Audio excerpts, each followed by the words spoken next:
This episode is sponsored by Bow Lake, the most beautiful paddle boards in the world.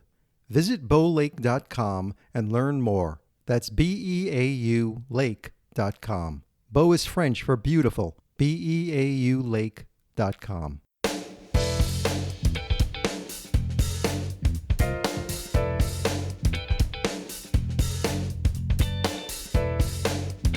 You're listening to The Luxury Item, the podcast on the business of luxury and the people and companies that are shaping the future of the luxury industry. Here's your host, Scott Kerr.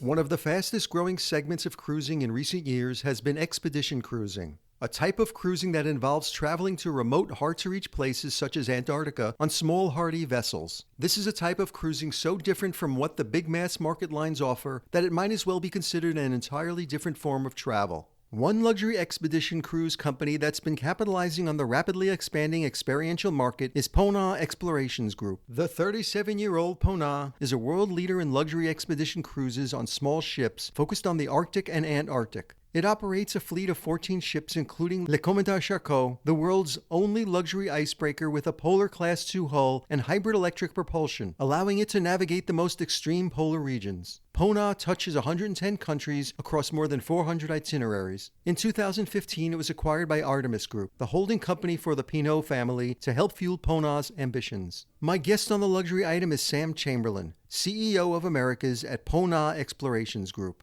Sam's distinguished career is marked by leadership positions across various facets of the global luxury travel industry, including Mark Henry Cruise Holdings and Four Seasons Yachts, where he played a key role as a member of the executive leadership team. His experience also extends into the private aviation sector with Wheels Up and luxury hospitality with Hilton and Waldorf Astoria.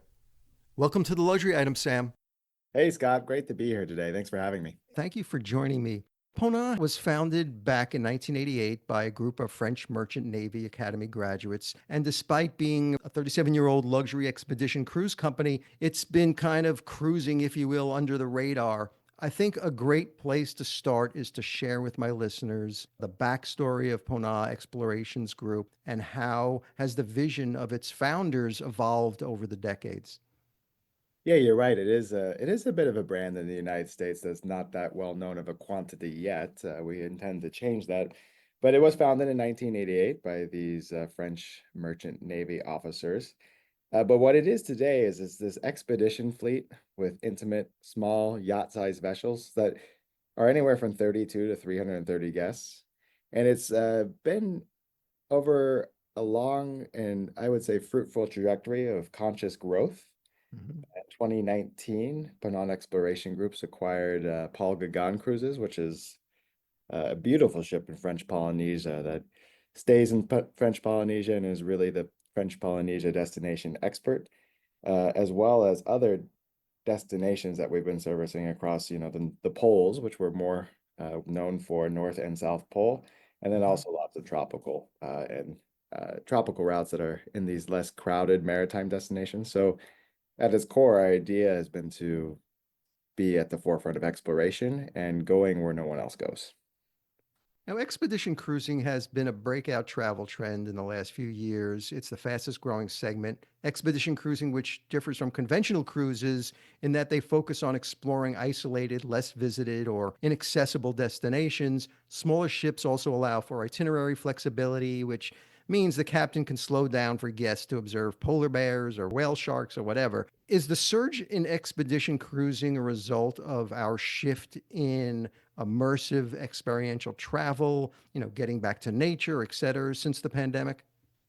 There's been a lot of these mega trends. I would really emphasize that Ponant was at the forefront of expedition travel as early as 30 years ago when we started pioneering in the poles and then continuously upgrading our fleet. We are the envy of a lot of these other expedition cruise lines because our fleet keeps upgrading. But the answer to the question, I think there is this drive towards the experiential. There is this drive of what a small ship can deliver. And small ships deliver travel in a more intimate, quiet environment. The logistics are seamless behind it.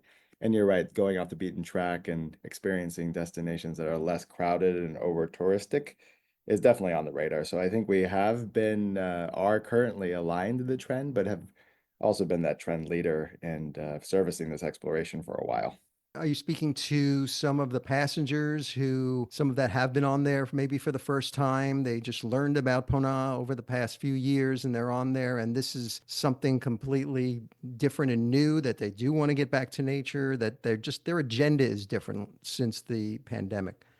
Yeah, the agenda differs, and one of the things that we find when we speak to our customers is the amount of content and exploration travel that we produce is almost overwhelming, right? We have over 410 itineraries, 110 different countries that we service. We literally hit every key geography globally.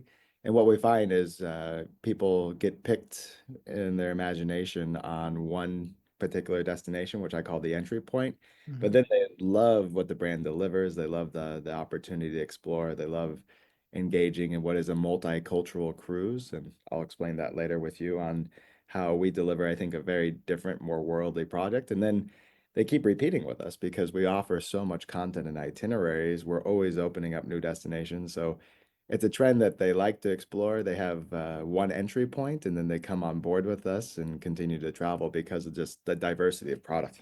Yeah, I mean, I've been reading some reports that the number of expedition cruise lines has significantly increased, with the market nearly tripling between 2021 and 2023. So Ponant has a lot of competition right now in the luxury expedition cruise space, with new entrants continuing to break into the market. So how does Ponant Explorations Group differentiate itself from these other luxury expedition cruise lines?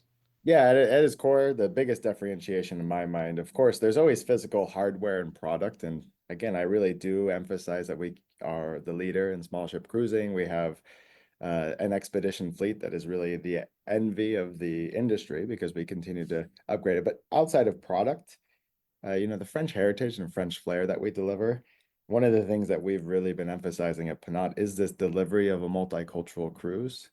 I fundamentally believe that our traveler is interested in being on board with other nationalities, demographics, like to engage with French, Chinese, Australian, Great Britain, Mhm. and being able to be in this environment where you could see these different perspectives is much more enriching. So I think the French heritage and the French service delivery that we provide gives us a unique viewpoint, but also the experts, the guides, the way that we enrich our experiences, the way that we bring on our expedition team. And these are just an amazing group of individuals, of naturalist guides, researchers, professionals that really bring this educational travel experience to life and let you get deeper with this type of immersion where fundamentally you are learning in a very unique and luxurious environment, but it goes back to this thread of experiential travel and broadening horizons, both on the educational and cultural level.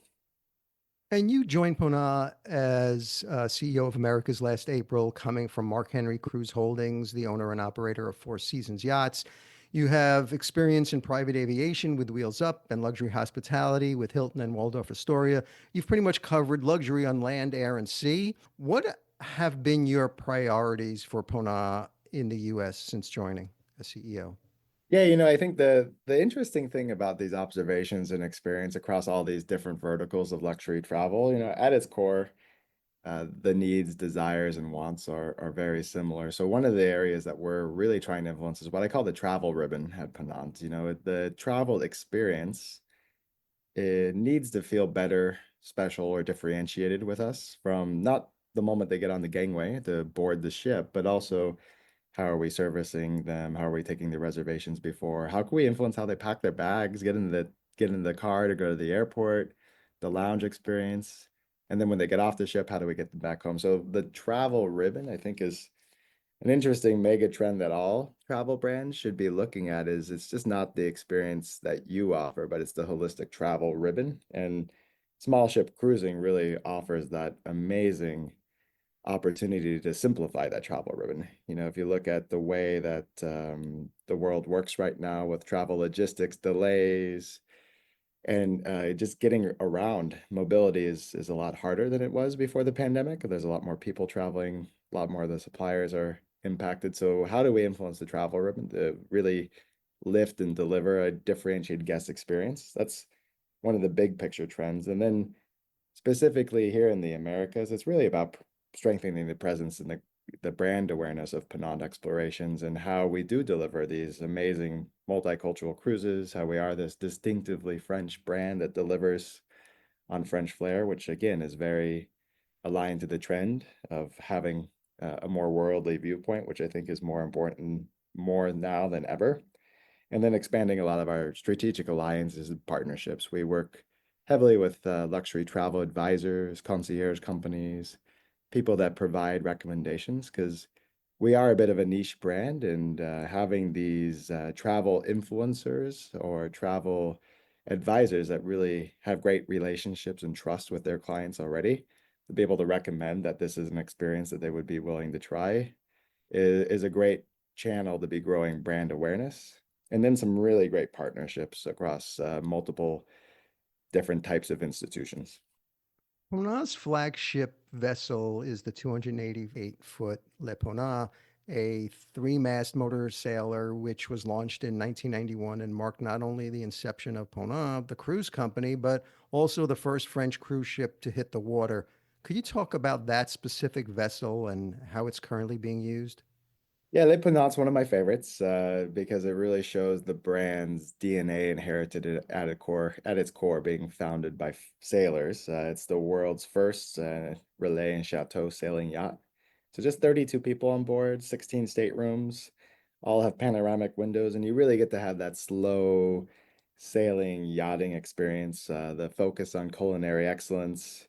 And then the specific deployments, it is this slow yachting cruising. We mostly have her in the Mediterranean, and then she goes to the Caribbean. And again, I think delivers what is on trend right now with sailing, going slow, and really having a small ship intimate experience with the guests on board. Does it have a different itinerary than the other Yeah, ships? I'm always jealous of our itinerary and planning team. Again, like I said, Ponant is one of the more diversified expedition lines out there, 410 itineraries. So each itinerary is very much matched to the ship or the vessel itself. Le Ponant being a three-masted sailing ship, she stays more in the warm climates. So she's Mhm. going through the Côte d'Azur, she's going through the Caribbean.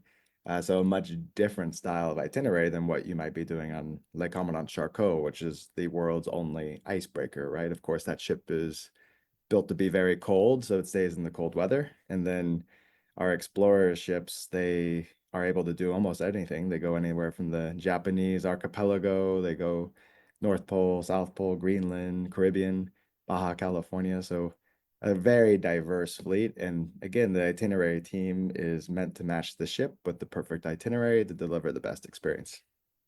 Yeah, I want to talk about the northern pole of inaccessibility, sometimes known as the Arctic pole of inaccessibility or just the Arctic pole. It's located at the most remote spot from the ocean. It's so remote and desolate that even the bravest explorers have only dared to glance at it from a plane. But last year, like you said, Le Commandant Charcot, Ponant's hybrid electric polar exploration icebreaker reached the North Pole of inaccessibility. That's quite an audacious achievement. Could you talk about that? Yeah, uncanny timing. I was just with Captain in New York 2 days ago, and we gave a wonderful account and storytelling and images about his journeys on board the Commandant Charcot, and the point of inaccessibility came up. So we were the first vessel to reach the North Pole of inaccessibility. As the name would suggest, of course, it's pretty inaccessible. It was identified in 2013 by NASA satellites. And what it means is the point in the North Pole where you're farthest away from any physical piece of land. And on that itinerary, we went literally above the world. We did all three poles in one itinerary. We did the North Pole, we did the geographic North Pole, the magnetic North Pole, and then the point of inaccessibility. And then we went through the other side of the top of the world. So it was an enchanting itinerary, and it really speaks to this pioneering spirit of adventure, exploration, and going where no one else goes. The ship itself, Le Commandant Charcot, again, really speaks to Ponant, the fleet, and our viewpoint on exploration and sustainability. Le Commandant Charcot is a one-of-one type of expedition ship. She has a PC2 hull. PC is a rating and maritime by hull thickness. So if she's required to do so, she can go through 15 meters of ice. Most regularly, we are going through, 3 to 5 meters of ice comfortably, safely, in an environmentally sustainable way. But it provides such a differentiated experience. The gangway is just dropped on the ice. You walk off the ship. It's an experience like none other. And so I think the like Commandant Charcot and the idea and concept of us going to the point of inaccessibility, it sits more in this rarefied luxury travel space than it does expedition cruising. Fun fact for you, Scott, is that more people have been to Mount Everest than they have the North Pole. So Wow. the ability for us to go there and the Commandant Charcot is just such a special and differentiated experience. And this is why using partnerships, using travel advisors and concierge companies, most people don't know that you could do this. And the growth in expedition cruising industry has been fueled by demand for sailing in Antarctica and the Arctic. But those destinations are only navigable for short seasons. How do you keep your ships filled year round? Yeah, that's a great opportunity for us to talk about exploration and expedition. Expedition has this connotation that it always has to be cold, where our approach is a year-round deployment that's really diversified. So, of course, Antarctica and the Arctic is where we position our fleet, but we also have ships that when they're not in the cold, they're going to the Kimberley, Seychelles, Amazon, South Pacific. So we have high occupancies around the globe and strong yield and strong performance throughout the year. And usually doing this by highly enriching those cruises. Of course, in the polar regions, we have great naturalist teams, guides, and expedition leaders. And then when we're in the warmer waters, we tend to differentiate those sailings with speakers, guests, gastronomic cruises, and the more lifestyle and educational components that still deliver some great enrichment. Yeah, so how do you keep those itineraries fresh all the time? You've been in the business for 37 years. Yeah, well, with the fleet, like I said, 339 sailings for the Ponants. Paul Gauguin, she stays in French Polynesia, but French Polynesia has just so much diversity. If you look at the Society Islands, but then the Marquesas, and the fact that French Polynesia, and we've been there for so long, and the goodwill, the relationships, the Gauguins that we have on board, we continuously mix it up, and then every year we're offering 20 to 30 new destinations. Like I said, I'm so jealous of our scouting and product team because they really are working 3 years ahead of us when we announce our sailings, and they're planning what's next, they're planning what's on trend, and just the world's a really big place, and a small ship is a great opportunity to experience it. And then the difference of small ship cruising versus the land alternative is something that I really look at. If you look around the world, there's places where you can only go via small ship. I'll use the Kimberley in Australia, for example, really only accessible via a small expedition ship. Indonesian archipelagos are another really good example. But then there's some things that are closer to home, like Iceland, where if you're doing Iceland via car for 5 or 6 nights, it spends a lot of time in transit to going to all the historic and natural monuments of Iceland. It's an amazing place. I've done it by car. I can't wait to do it by small ship. But Hmm. we also offer an itinerary. You can do a circumnavigation of Iceland. You spend the same amount of time in the destination, but then the ship is the vehicle that takes you there, and you can do so in comfort and relaxation. So small ship cruising is really this great way to see the land alternative much differently. You launched a collaboration with the nonprofit scientific expedition focused Explorers Club organization a couple of years ago on a series of new expeditions. How do those trips differ from your standard itineraries? The partnership that we have with the Explorers Club is really special in the sense that it's a great example of a private enterprise with Ponant working for a venerable nonprofit of the Explorers Club to amplify what is a really good common cause of sustainability, research, science, and advancement. The partnership is really fun in the sense that with the Explorers Club, we work with them to have their explorers, their membership, produce and submit research proposals. So we'll review those research proposals. We'll find the explorer that best matches the itinerary, best matches the concept, or just has a really great idea and wants to be able to come on board. And then we co-build and create an itinerary, predominantly on this Le Commandant Charcot and a few of the other explorers.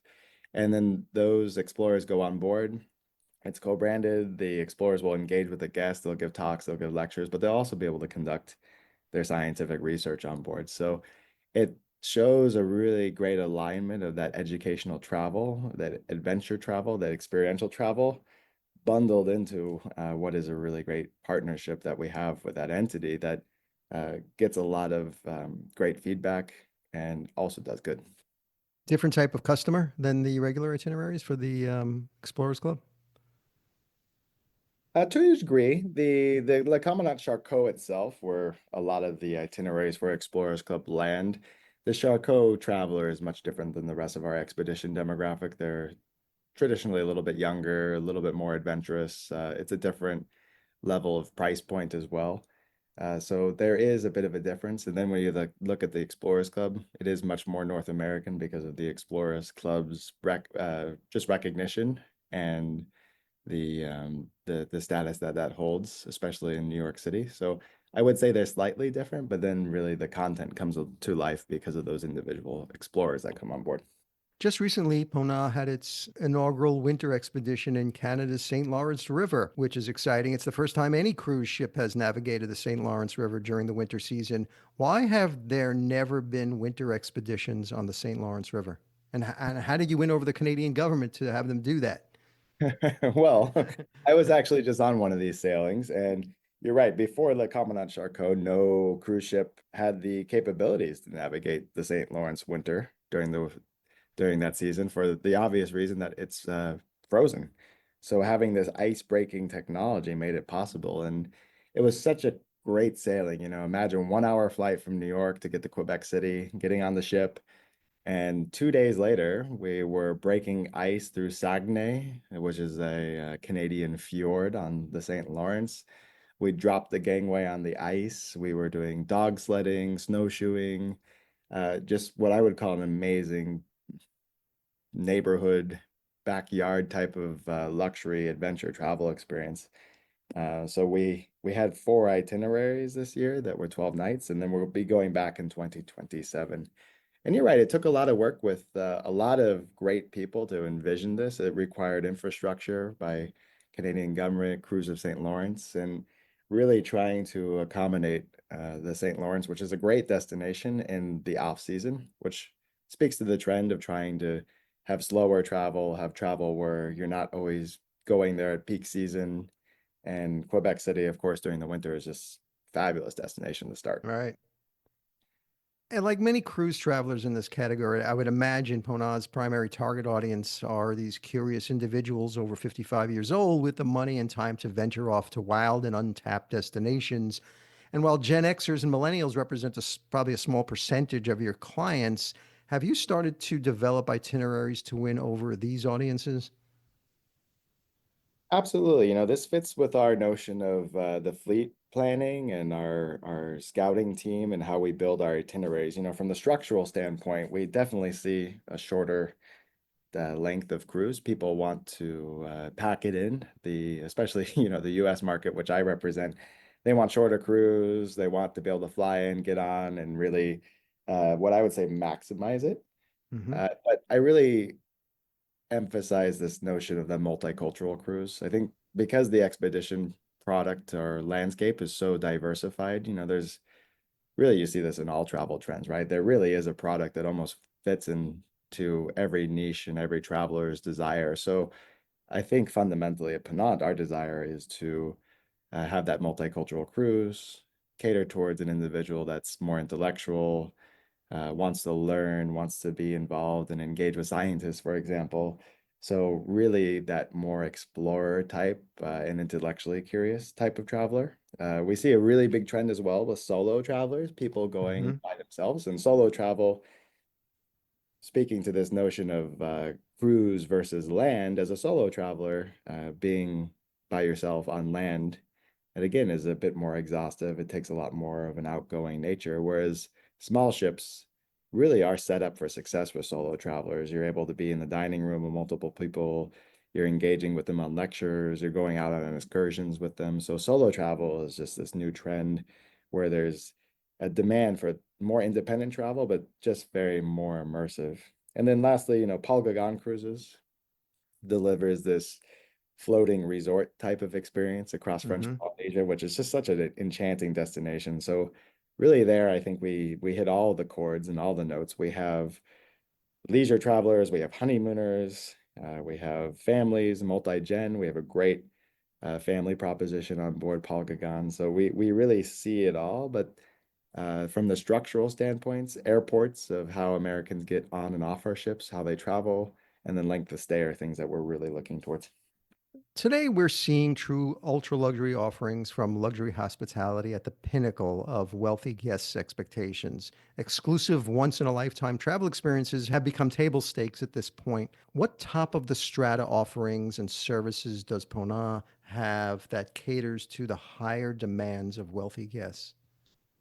Yeah, when I think ultra strata luxury, I think more around exclusivity and how we're able to find places that no one else is able to go to or service.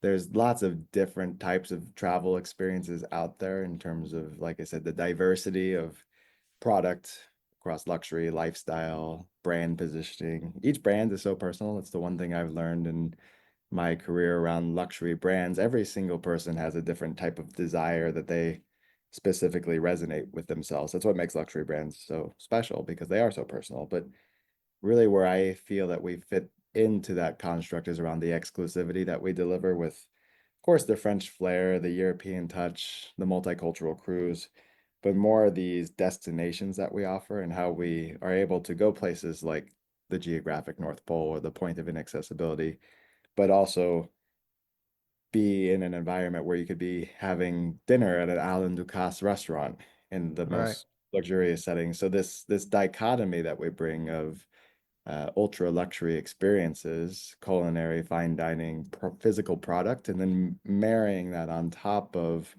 unique, exclusive, and hard to reach destinations really falls into that construct of what the luxury traveler or the that ultra-fied strata of income is looking for. It's not about these physical attributes. Of course, we have those, but how we take that ship that has those attributes into areas that never have seen them before. Some exciting news. Ponant Explorations Group recently announced that it took a majority stake in Aqua Expeditions, known for its small ship cruises in remote locations. Is this acquisition part of a bigger accelerated expansion plan? Absolutely. Aqua Expeditions is a really great marriage of what I would call mutually aligned brand values. Aqua specializes in small ship expeditions and very remote destinations. They've been in the Peruvian Amazon, they go to the Galapagos, Indonesian archipelago. They have a beautiful river cruise that I've been on that does the Mekong. So the alignment between small ship experiential travel is very well suited for an integration.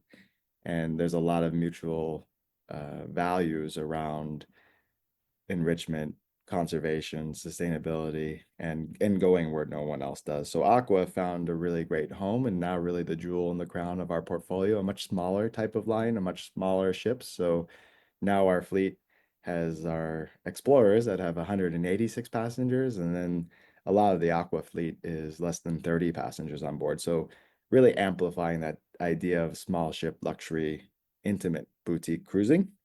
But also on that front, Ponant continues to look for other opportunities and strategic acquisitions. We have a new build project that we've announced called Swap to Zero. Swap to Zero is our effort to decarbonize and produce what is a net carbon neutral cruise ship.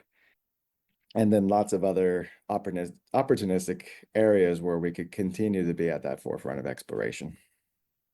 So, what's in store for the next couple of years? Can you share a couple of things that my listeners can expect from Ponant?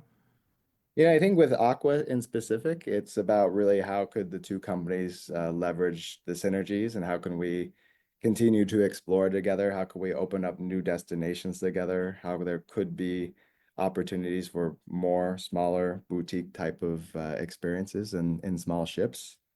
So Aqua recently announced a really exciting project in East Africa, which has a second chapter because of the second season of where she will sail next. And then I'm super excited about Ponant's entry into the Galapagos with Aqua Expedition. It's, again, Galapagos is this marquee expedition itinerary that really gets a lot of people to fall in love with small ship cruising and expedition or exploration travel. And Aqua has actually been a great leader there. And then we'll continue to really over-index on sustainability and what the future of the Ponant fleet looks like with our Swap to Zero project, where we are trying to decarbonize and be a leader in decarbonization with our sustainability initiatives. So, Sam, my last question is the luxury item question, which I ask all my guests.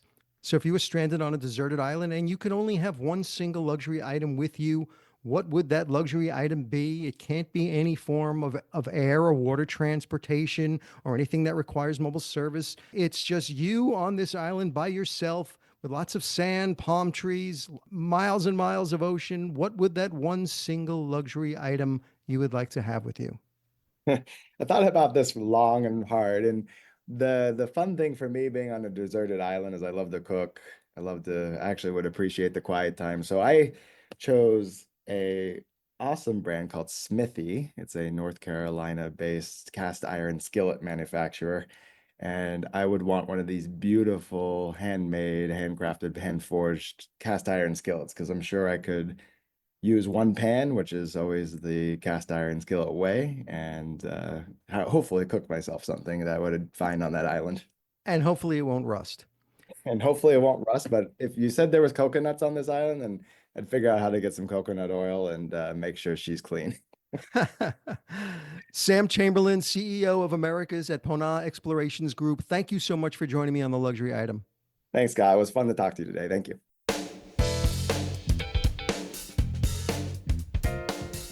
That's it for this episode of the Luxury Item Podcast. Thank you so much for listening. If you found this useful and entertaining, I would be really grateful if you can share it with a friend or colleague. I would love it if you subscribe so you never miss an episode. And while you're there, be sure to rate and review us on Apple Podcasts. It really helps other listeners find us. The Luxury Item Podcast is a production of Silvertone Consulting. I'm your host, Scott Kerr. Until next time.